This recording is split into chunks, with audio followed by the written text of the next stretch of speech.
Hi, guys. This is really great to see you. I love seeing all these people. All right. I love looking and seeing. We got Kathy on her iPad. We've got Joyce, Griffin, Laura, Tara, Danny, Nancy, Cynthia, Carol. It's great. It's just great to see you all here. We have a pretty big webinar tonight, which is kind of exciting for us. We've got five or four, well, I think there's five fabulous people. I think that Robin Taylor, who's running this webinar, is pretty fabulous. But we've got great presenters. We've got Sohaila Digsby. She's a registered dietitian and author, developer of 52-day best body countdown program. You guys should check it out. It's really cool. It's for gyms to provide the missing piece of fitness puzzle and nutrition and accountability, and it's also for individuals to bring to their clients.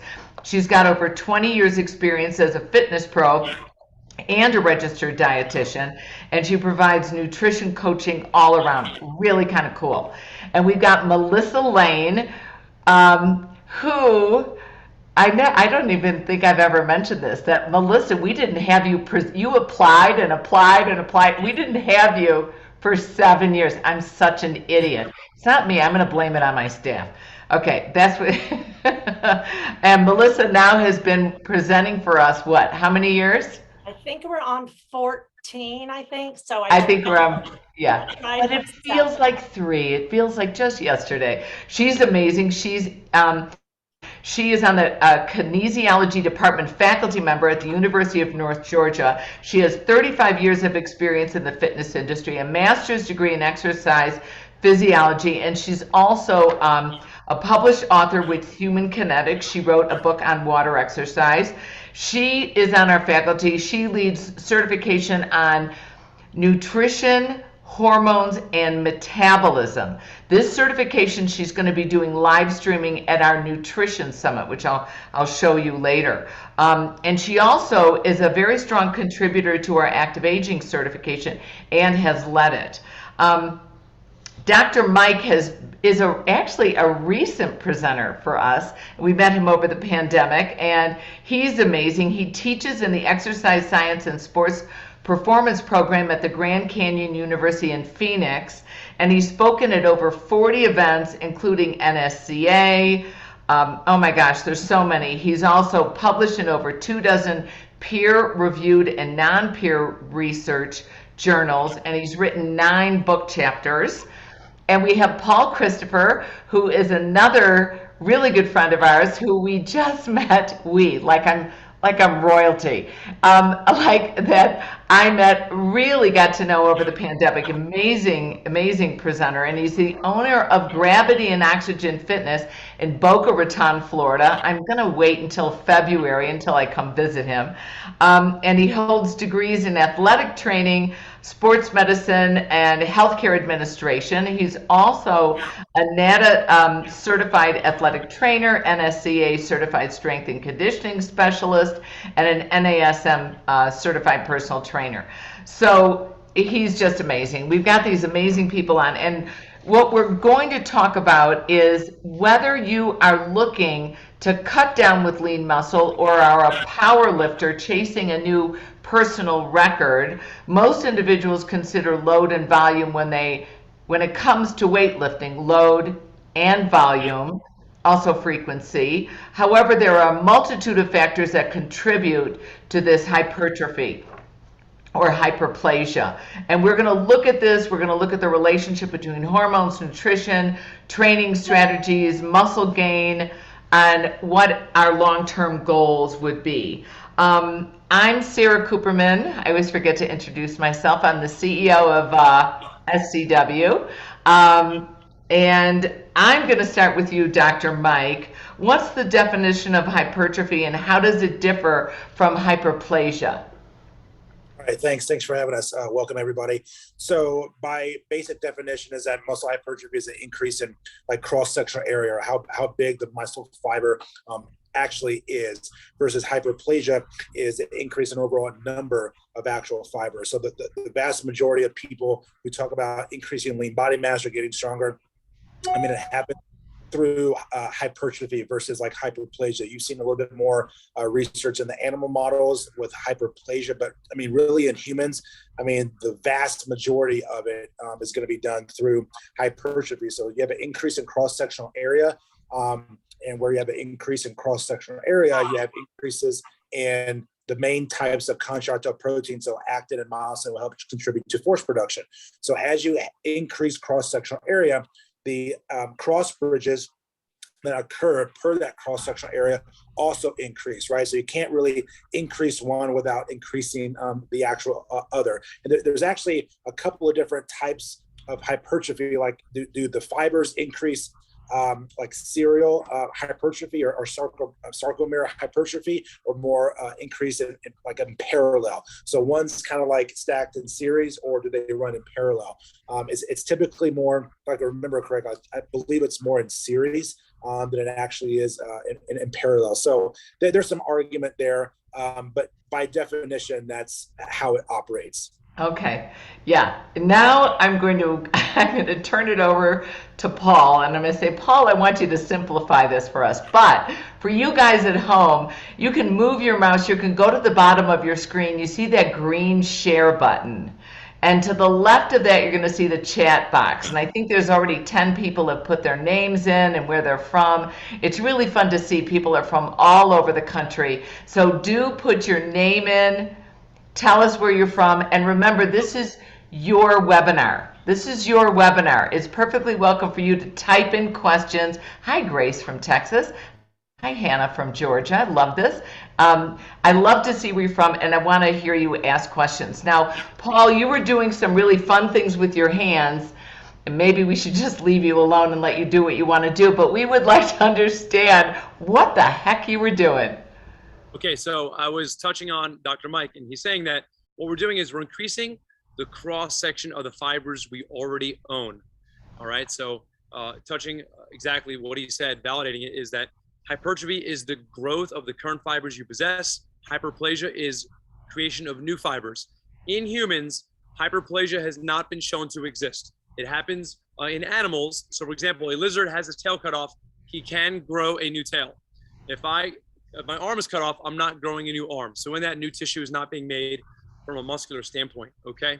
So with that growth of the fibers, I'm a sedentary individual. I hire a personal trainer, and now he's taking me through a basic progressive resistance training program. So I'm going through air squats, I'm doing bicep curls, I'm doing push-ups. So those first couple of days, I'm feeling extremely sore because this is a positive stress that my body has not experienced in a long time. So you may think in the first couple of weeks of that beginning program that I'm already growing muscle fibers. So you feel puffy, you feel swollen, you feel bigger. But what actually is occurring is inflammation due to this new stress. Now, if I've been using my biceps for these new exposed bicep curls, and I have 1,000 fibers in my biceps, and through normal everyday life before I was working out, I was only using about 600 of those 1,000 fibers. I now, with the beginning workout program, go from 600 to 650 to 700, 750, so on and so forth, until I have pretty much recruitment of majority of those muscle fibers. Once we have neuromuscular recruitment, we've improved the software, okay? It's a neuromuscular adaptation. Then we will see a hardware situation occur, and that is the growth of those fibers. So in any strength training, recruitment occurs before hypertrophy, but in the idea of creating new fibers, that is not currently happening in humans. Now we see bodybuilders get so large. Is there some research going on where if we do biopsies and cross sections of muscle tissue, are we now increasing the amount of muscle fibers that we have in these bodybuilders? But overall, in the human general population, I keep focusing on, and that occurs only after recruitment of those fibers begins.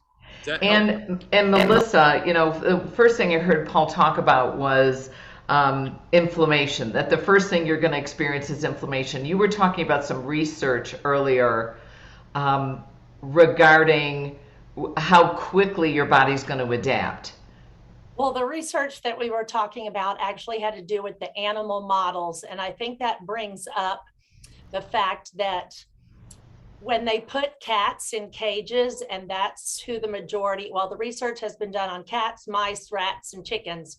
And cats that had an extremely heavy lever to pull that had extreme resistance actually showed hyperplasia.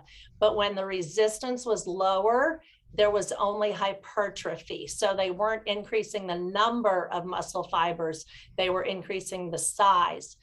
And so that's why both Dr. Mike and Paul said it may happen in your extreme, heavy, hardcore bodybuilder types, but not necessarily in your average everyday person are you going to get hyperplasia.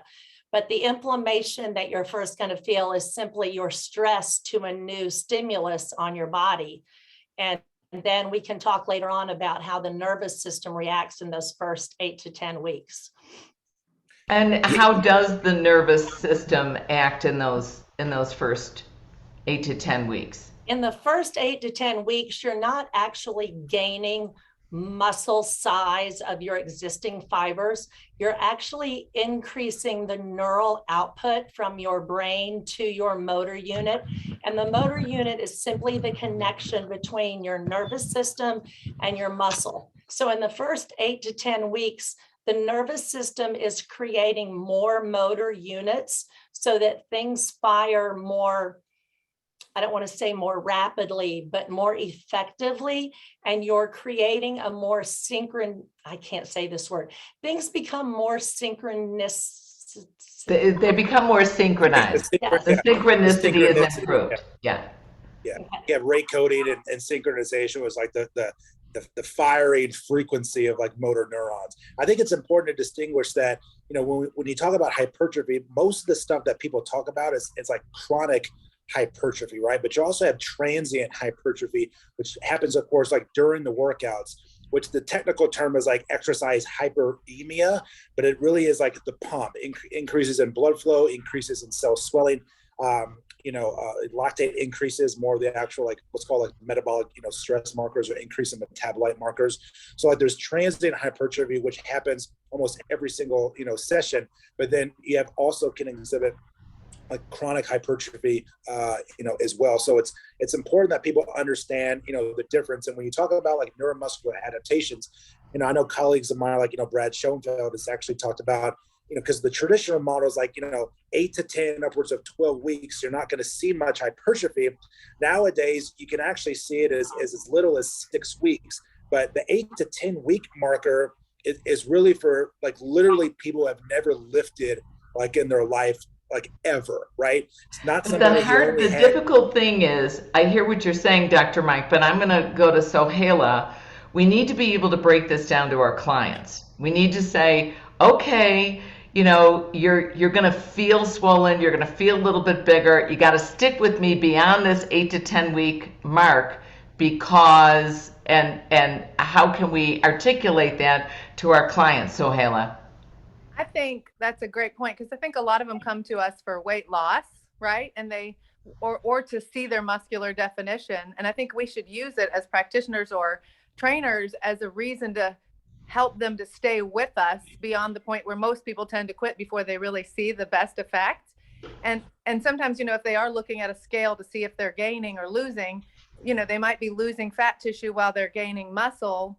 And then they won't really see the benefit of the muscle until the fat tissue declines. And usually that takes a little time too. So if they can wait it out and be consistent, then they say they get to that 8 to 10 week point. And I always tell my clients who come to me for weight loss that, make sure you don't quit before the 8 week point, because that's when you're really going to start seeing the muscle. And especially if we've decreased the fat so that there's not such a thick layer, you're going to be able to see it better. So I think practically speaking, we should use it as a motivator for people to stay a longer course. And then hopefully we can move them into a lifestyle change, because it's not just a crash 30 days or a crash program.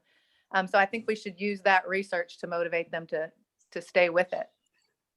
I think that's a great idea. When you talk about the inflammation, I know, Melissa, that you do a lot of presenting on inflammation and its good traits and its not so good traits. And how do we deal with that in that first 8 to 12 week mark?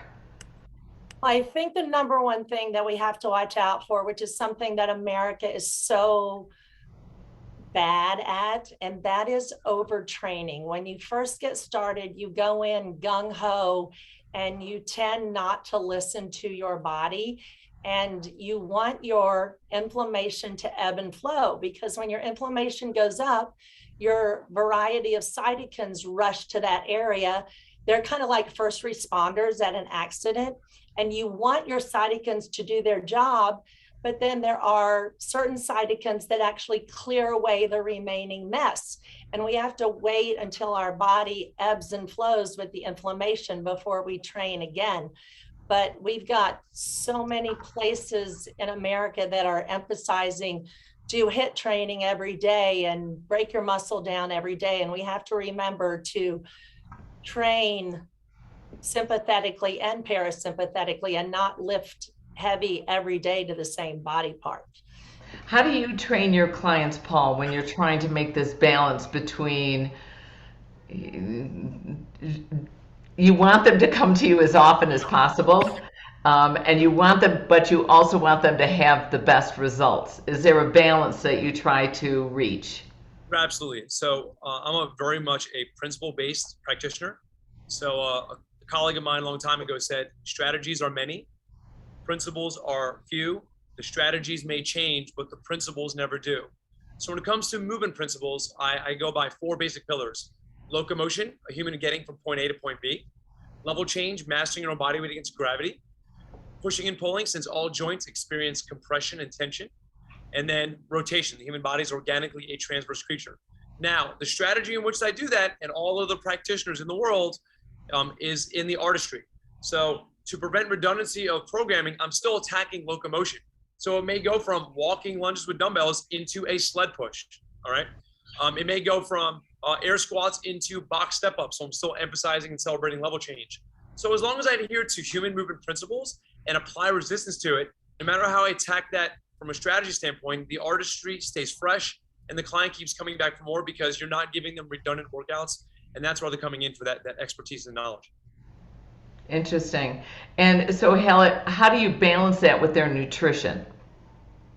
Well, sometimes people, I'll throw the quiz question out when I'm presenting to professionals even and say, what's more important, breaking down the muscle with the training or rebuilding it with the protein foods? And they can't decide. And I always remind them, you can't, just eating protein doesn't benefit you in the muscle gain world if you haven't broken down the muscle. And a lot of the personal trainers even that I quiz that don't really know, because it gets confusing. And so it's like, really, you have to break it down in order to rebuild it. If you start with the protein, you might be doing some good things for yourself, because a lot of people are under eating protein when they're dieting in particular. Average American doesn't under eat protein when they're eating out a lot, but a lot of our gym folks, especially the ladies, might be under eating to manage their fat mass. And then they're under eating the protein too. So then if they're really good at the workout part, but they're not rebuilding it with the protein or the total volume of calories that they need, then they're working against themselves. So it's really both and that are so important. And if you do just the protein, you're not going to rebuild anything, because it was never broken down. And if you just do the breakdown and not the protein, you can't rebuild it, because you're missing a piece of the puzzle. So I think it's really important for people to know that they got to do both at once. Mm-hmm. Absolutely. I think that makes a lot of sense. We just got a question from Nancy, and she says, is anyone familiar with OsteoStrong for muscle growth and increasing bone density? And Paul, I think you started answering that. Oops, you're muted, Paul. Yes, I believe, I think Tony Robbins may have a play in the OsteoStrong system. So it's simply a, machine resistance-based challenge. I think they begin metrics. They have a way of measuring someone's current ability based upon, maybe they were handed a prescription from a doctor in regards to, you have low bone density, you need to begin a resistance training program to increase that proliferation of osteoblasts, new bone growth. So with that, they begin a resistance exercise. And I mentioned in my comments in the chat that Wolff's Law is a basic primal scientific principle of exercise. The body will adapt to the load placed upon it. So anybody who's sedentary or has not received positive stress through exercise is only going to have the capability of what they've been challenged by. So with OsteoStrong, what gets measured gets managed. So they have a way of finding of showing what your resistance capabilities are, and through progressive increase of those loads, they should hopefully see in a post-test increased bone density. And Dr. Mike, John, you're nodding. Can you elaborate a bit? Yeah, I mean what Paul's saying is really correct. I mean, they basically taken a fundamental, movement and physiology principle and kind of marketed it towards individuals to get them to engage in basic strength training principles. I mean, that's essentially like what it is. I mean, and to kind of extend on that, what people don't really understand and don't know is that, yeah, enhancing bone mineral density is important. I mean, really, especially for females, 20, 25, especially you get into the age of, 40, 50, 60. But what people need to understand is that, when you get bone mineral density measured, it's not like, eating or something. You don't get it measured like every few weeks. I mean, it takes a significant amount of time to turn over bone. I mean, you're looking at, every 6 months to a year to really see significant changes in bone mineral density. I mean, my mom is going to be 73, in December. I mean, her bone mineral density is way over the charts, because she's been lifting for so long versus somebody or similar age that does not have as much bone growth and turnover due to lack of, stress and, resistance training load over a given time. So I think that's important for people to know when asking these types of questions, because again, they've taken basic physiological principles and turned them into a marketing ploy to at least get you, started on resistance training, which people need to be doing anyway. So it's nothing really new. And I would like to know how they're actually measuring bone mineral density, because if you don't really have a DEXA, if you don't have a good technician to really do that, it's hard to really gauge the accuracy of the test. Yeah, that's pretty interesting. What hormones influence muscle growth, and can they be naturally increased? Like, Melissa, I'm going to go with you, Miss Hormone Expert. The three hormones that are most helpful in growing a muscle are testosterone, growth hormone, and IGF. You can grow a muscle without it, but gosh darn, it's a lot easier to grow a muscle with those three hormones. And I think the thing to remember without getting too technical is testosterone is made in your deep sleep, your REM, during your longer hours of REM. So as it eases into the morning time. And then your growth hormone is made in your longer hours of stage 3 and 4 non-REM. So sleep and recovery is so important. And that's good to know. It's interesting. I think I explained this at one of our other webinars, and I think I shared this in Atlanta. I went on a very interesting, it's called an executive checkup at the Mayo Clinic, and they check for your testosterone levels and they check for your estrogen levels.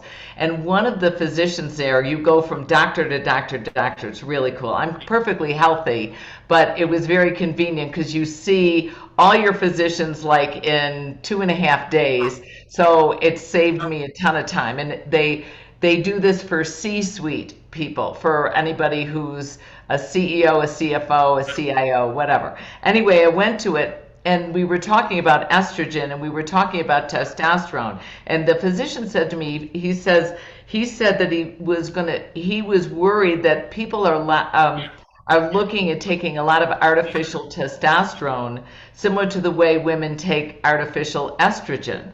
And they saw a great increase in cancer production in individuals that are on estrogen supplements. Depends, of course, on the type.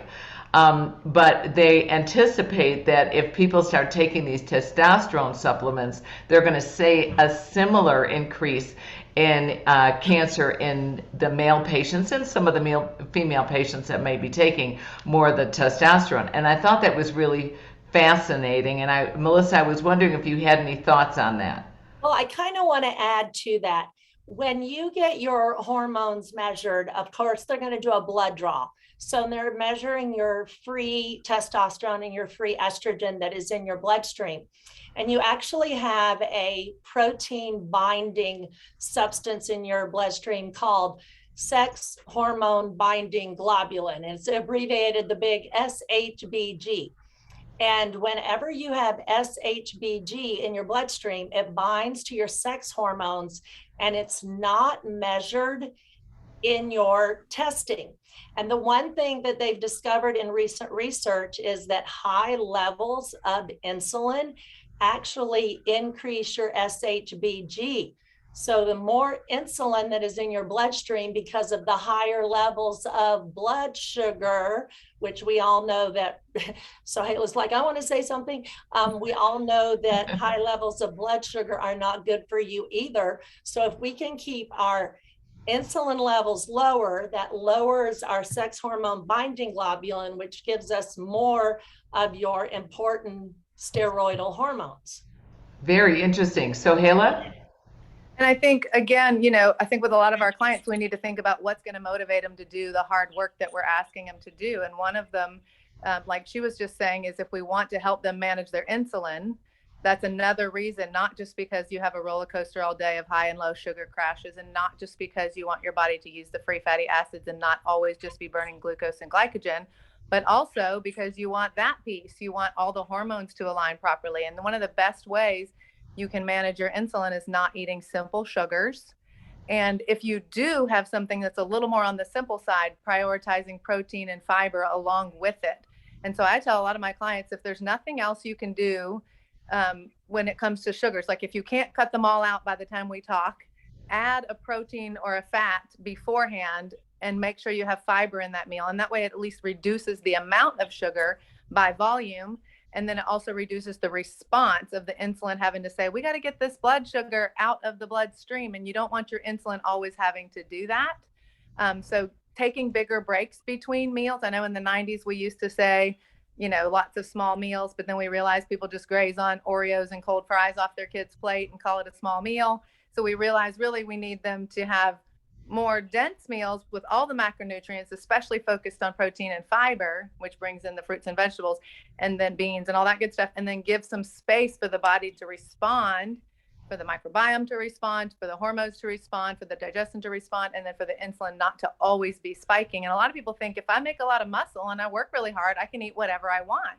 And there is truth to that in terms of can you burn it off calorically potentially, but maybe not in your best system's interest when it comes to actually building the muscle and actually promoting the sleep and all the big picture pieces that make your vehicle go. I kind of use the analogy of like, you can put gas in your car all day long, but if it doesn't have oil and if other things, and I'm not a car girl, so this is probably as far as I should go on the car analogy, but if it doesn't have oil, I know that when I was a college student, my car burned up on the side of the road somewhat because it didn't have oil. So even if I'm doing a lot of things right, all the little factors are important. So maybe taking some baby steps with all of them before going too hardcore on one of them is a really good approach. And Alyssa said, in America, we just go charge on everything. And then we overzealously kind of take ourselves out of the zone where we really are having the balance of rest and parasympathetic and sympathetic. One of the things I've heard you say, I went to your session. I think I went to the nutrition panel, and what I loved you said, Sohela, is that, I used to think, oh my God, I've just got to keep grazing. I've got to keep grazing. And what happens is you don't realize when you're hungry. You lose that sense of, oh, now it's time to eat. All right. And I keep something healthy in the refrigerator that I can just run to and grab. I mean, it may sound ridiculous, but I always keep hard-boiled eggs in there because I know that I can grab a piece of fruit, but that's just going to spike me way up. And if I combine it with that hard-boiled egg, I'm getting that protein, I'm getting a little bit more balance. And Paul, you responded also to Danny, who had a question, that you responded that there are tons of food that elevate hormone production. Can you provide some specifics on that? I think she was talking about melatonin. Was it melatonin that she was chatting about? I can get into this if you like. Go ahead, please. Oh, okay, yeah, because I think it's Please. important to talk. Like when people talk about testosterone, it's like, look, I mean, we talk about it like it's all of a male thing, and it's not true at all. Like, women do produce testosterone. You look at the normal concentrations of testosterone for males, it runs anywhere from about 300 to about 1,000 nanograms per deciliter, right? And then females is significantly less. It's somewhere around like 15 and maybe 100 nanograms per deciliter. What does that mean? It means that women still actually produce testosterone, but it's significantly less, right?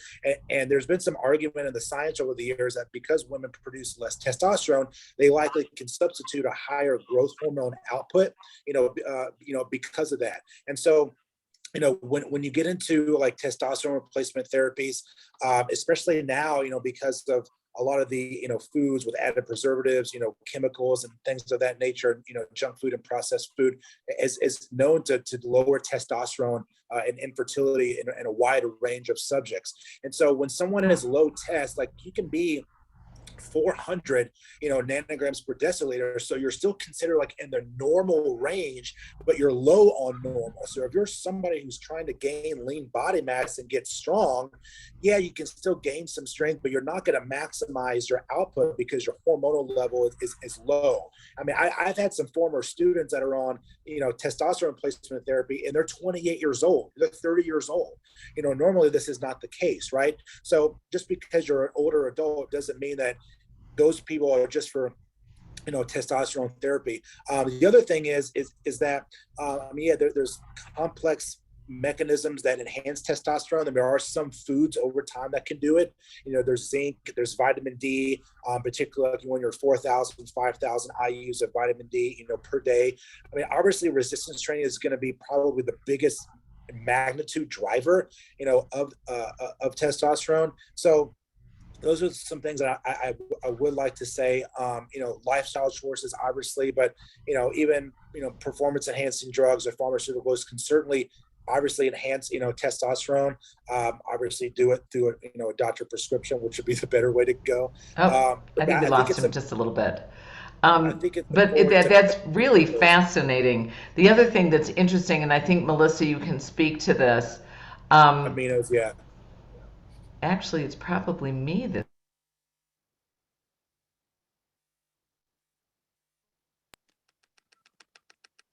Somebody had a question about creatine. Yeah, I think Sarah's frozen. Do you want to jump in with that? Yeah, Dr. Mike, why don't you do the creatine thing? Yeah, so the creatine, has not really been shown to increase testosterone levels, because creatine's not really a hormone; it's a food. And it's considered a food because it's in small amounts of fish and in meat, right?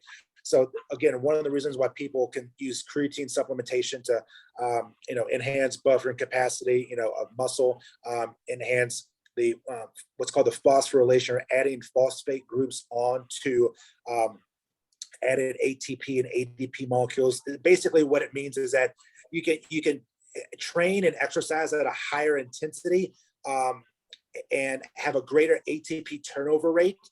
Basically, in the practical application terms that I use is you can go 80 miles an hour, 85 miles an hour, and have a greater turnover rate and maintain a higher level of output and intensity without having to move up and down the scale, so much in terms of the drive output. So I'm just trying to keep it simple for everybody. But I will say, I'm speaking at y'all's nutrition summit next month. So I'm gonna have a whole entire presentation about creatine, cognition, and all that stuff.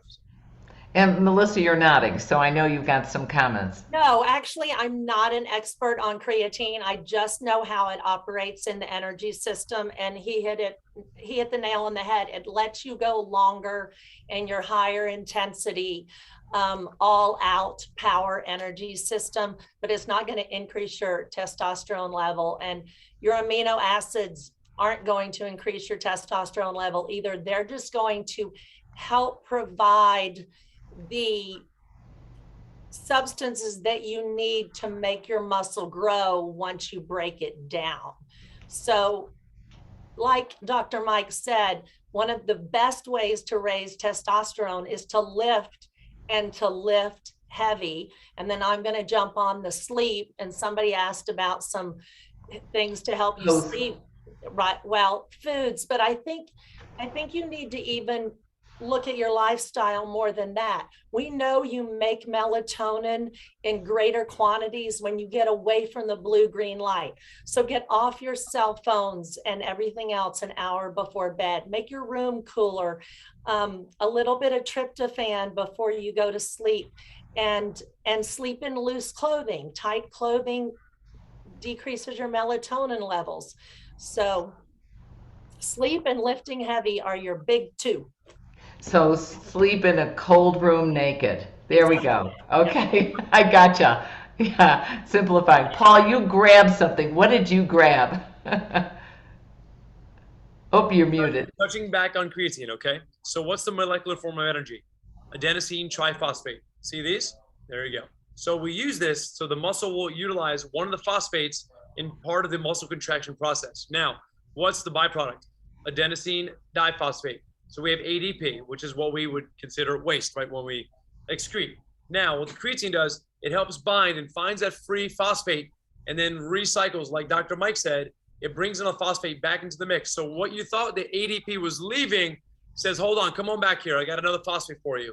So in that re-engineering, you're getting more molecules of energy usage out of your food based on the idea of extra creatine in your system.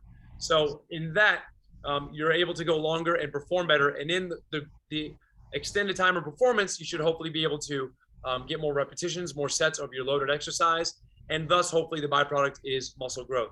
So that's the idea. It reforms a phosphate molecule back in, or back to more ATP, and then we can go a little bit longer. Does that make sense? Makes sense. I love your balls, Paul. All right, and similarly, bringing that phosphate back in, I think the amino acid pool is kind of similar to that. Eating your protein, making sure that if you're breaking things down, you've got protein there to repair it. And the food is, and I'm kind of a food first philosophy person. So food, if you need to add supplements or you want to, that's a supplementary thing, but food being the foremost. And it doesn't have to be super expensive or difficult. It can be eggs, like you mentioned, Sarah. It can be, foods with leucine, like chickpeas and salmon and tuna and, brown rice. It doesn't have to be the famous, white potato or white rice and chicken breast and broccoli that, you hear so many people do, or it doesn't have to just be salads. It can be a mix of beans and nuts and different things. It's a little harder when you focus just on plant-based proteins. It's a little harder to get that protein number up there where you'll need to in order to get that maximization of the muscle gain, but it's possible. It just takes some intention. So I appreciate adding fish and things like that to get more of the omegas and things like that too. Yeah, somebody asked a question about the downside of creatine, and the answer is there really is none unless you take large amounts at one time, like 25, 30 grams or more, like at one time. And if you do that, which is really no reason to do that at all. And I'll talk about that more next month on the nutrition summit, but you'll just have some GI distress, you'll be in the bathroom, and that's pretty much it. I mean, there's really no side effects to creatine. And in fact, the upside, outperforms and outshadows significantly what any downside could ever bring. Mike And is people, absolutely correct. Sorry, Sohaila. There's been thousands of research studies on creatine. It's the universal solvent supplement. They're talking about children being able to use it now. Remember, we already produce it ourselves organically. Now we add it through food. It's already natural, and all you're doing is adding in abundance. So when you talk about a loading phase for a good 3 to 5 days of multiple 5-gram servings over the course of the day, then you maintain 1 5-gram serving per day. The only downside would be don't take it for too long as far as weeks. After a good 8 to 12 weeks, give your kidneys and liver a chance to relax from the filtration of it, and then you can consider doing a cycle again. That's probably the only thing. Give your kidneys a chance.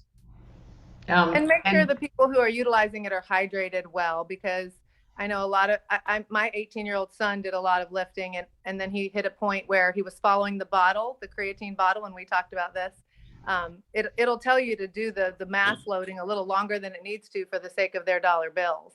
And so if you continue to do that, that is a downside that I saw. He literally was so dehydrated that when he was working out, it was his performance and power was plummeting. And he's like, I think I'm doing everything right. And I'm like, I think you're doing this too long. And of course he's 18, so he listens to the TikTokers more than his mom sometimes.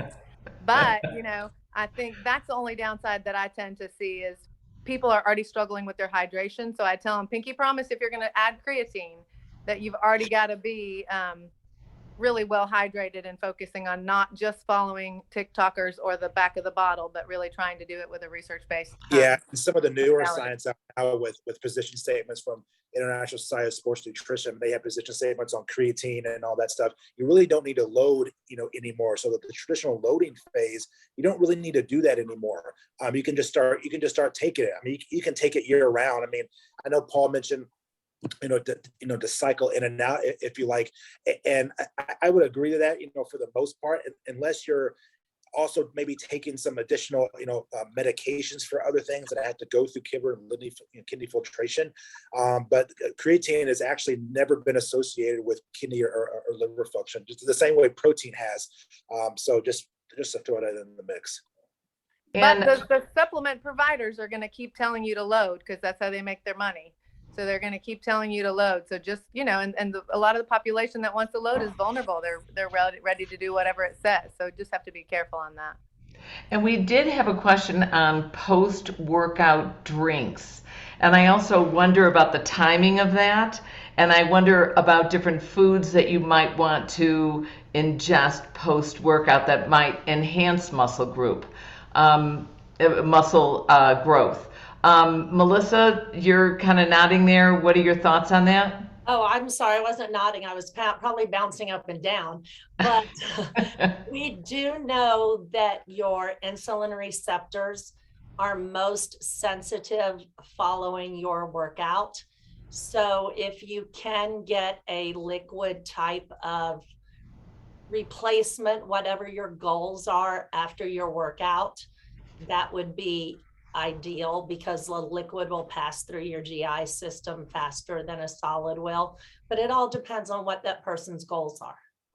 Okay, and Paul, you were nodding. What were you going to respond there? I mean, this is definitely Melissa's wheelhouse. So I was even typing in the chat to the person who asked us, like, she's the queen bee when it comes to the answers for pre-post. I've listened to a multitude of lectures at SCW live when she speaks on the idea of pre and post in regards to what should you be having.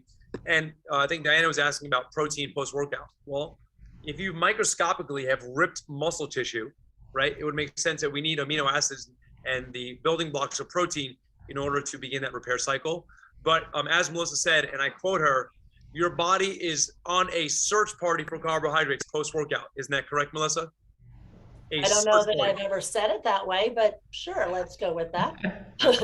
No, yeah. Go ahead. Go ahead. Dr. Mike? No, yeah. So basically, it's a good question, and unfortunately, it's not a simple answer. But we're trying to make things as simple as possible so people can take actionable steps to get the results that they really need.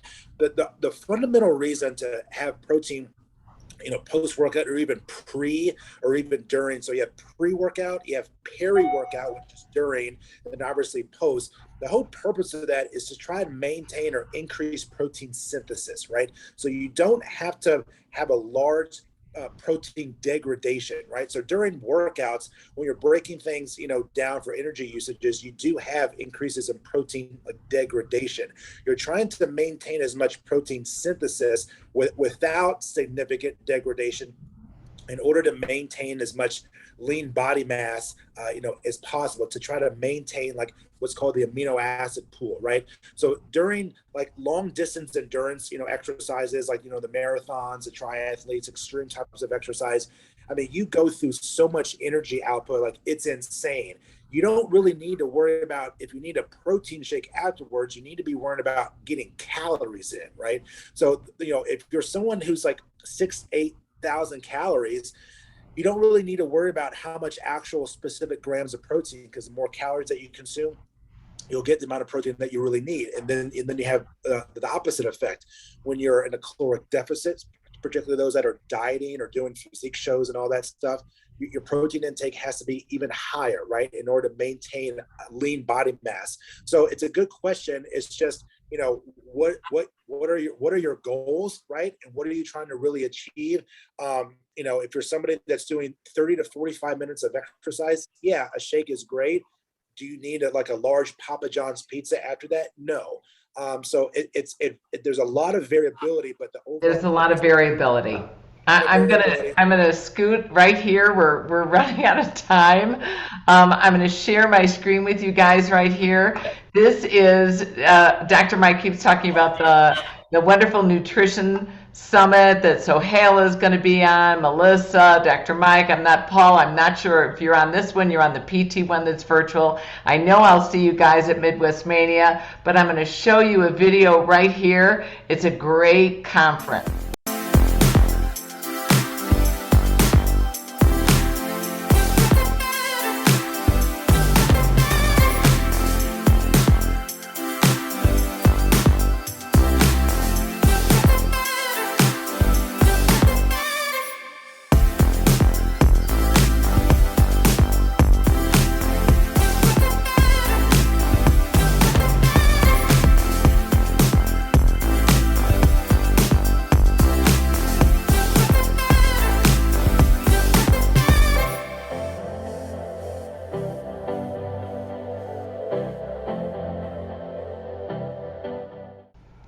So this is a great convention. This is in September.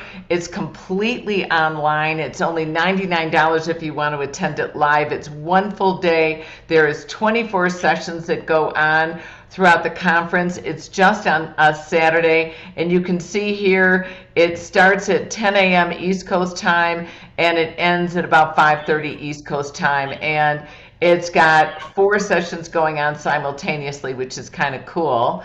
And then we also have our live conventions. We have Midwest Mania that's coming up at the end of September, beginning of October. And I'll show you guys this video.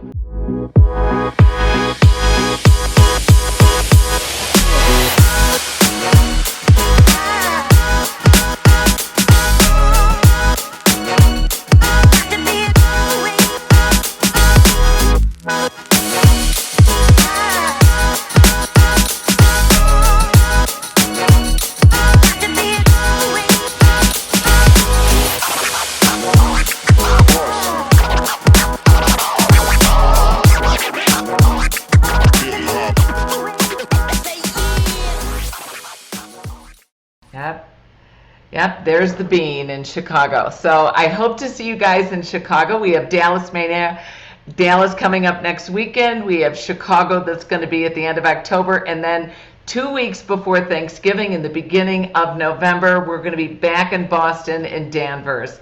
So it's wonderful. Thank you, Sohaila. Thank you, Paul, Melissa, and John. You guys are wonderful. Thank you for joining us. And thank you, Robin, for running such a great webinar. You guys take care and have a wonderful evening. Night.